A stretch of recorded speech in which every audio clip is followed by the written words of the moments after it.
What would you risk to speak the truth in the face of tyranny?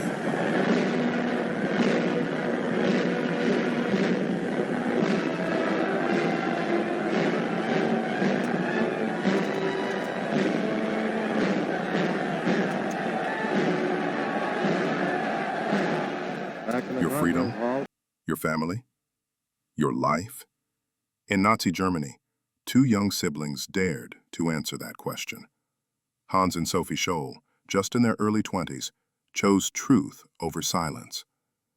Their story is one of moral courage, quiet resistance, and the ultimate sacrifice.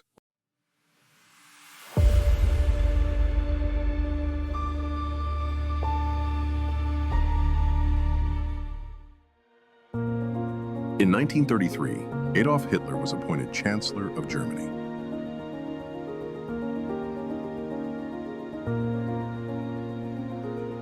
His Nazi party quickly eliminated opposition and consolidated power.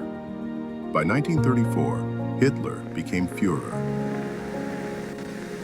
Hess introduces the Führer.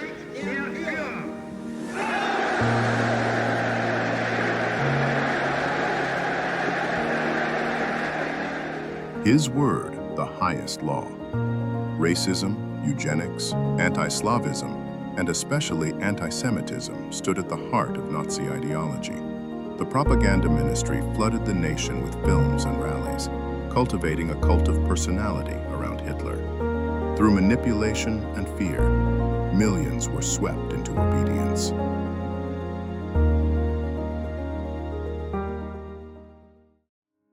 Hans Scholl was born in 1918. Sophie followed 3 years later. Their father, Robert, mayor of their small town, raised his children with strong Christian and humanist values. But in 1933, when Hitler seized power, Hans and Sophie felt drawn toward the excitement of the Nazi youth movements, despite their father's protests. Their sister Inga later recalled, "We heard much about the fatherland, comradeship, national community, and patriotic spirit.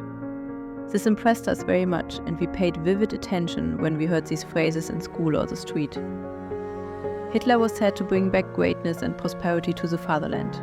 Who could have a problem with that?" Sophie joined the League of German Girls. Hans rose in the Hitler Youth. Both tested themselves in courage and hardship. But at home, their father never ceased to criticize the regime. Dinner table debates taught them to think, to question, planting seeds of doubt that would one day grow into resistance. On September 1st, 1939, Hitler invaded Poland. Europe was at war. Hans's older brothers went to the front. Sophie finished school, dreaming of studying biology and philosophy.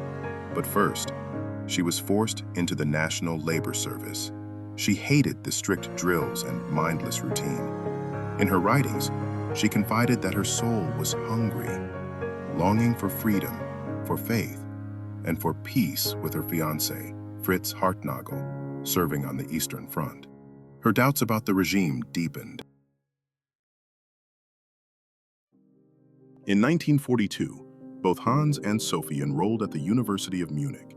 Hans, having seen atrocities on the Eastern Front, returned with stories of mass killings in Poland and Russia. The truth was undeniable. Alongside his friends Willy Graf, Christoph Probst, and Alexander Schmorell, and guided by Professor Kurt Huber, Hans formed the White Rose, an intellectual resistance group. They began secretly duplicating banned texts, like the sermons of Bishop Clemens von Galen, and writing pamphlets denouncing Nazi crimes. One leaflet declared, "The extermination of the Jews is the most terrible crime against human dignity. A crime not to be compared to any similar one in the history of mankind." At first, Sophie only admired the anonymous authors. But when she discovered Hans was involved, she demanded to join. She refused to remain silent. The White Rose was small, but its reach was astonishing. 6 pamphlets in all, thousands of copies distributed across Germany. At first, they mailed them, hand-addressed envelopes to professors, booksellers, and strangers found in phone books. Later, they carried stacks to cities across the Reich, building a network so wide that the Gestapo believed it must be national. The pamphlets urged sabotage of Hitler's war machine. One read, "Why do you tolerate these rulers, robbing you of one right after another, until nothing remains but the machinery of the state, commanded by criminals and drunkards?" Another urged, "Sabotage in armament plants, sabotage at rallies and public ceremonies. Convince your acquaintances of the hopelessness of this war. Urge them to passive resistance." The words were radical and deadly dangerous. By early 1943, the group grew bolder. They painted walls with slogans, "Down with Hitler, Freedom." On February 18th, Hans and Sophie carried a suitcase of leaflets to the University of Munich. They placed stacks outside lecture halls. Then Sophie, wanting more to see them, pushed a pile over a railing.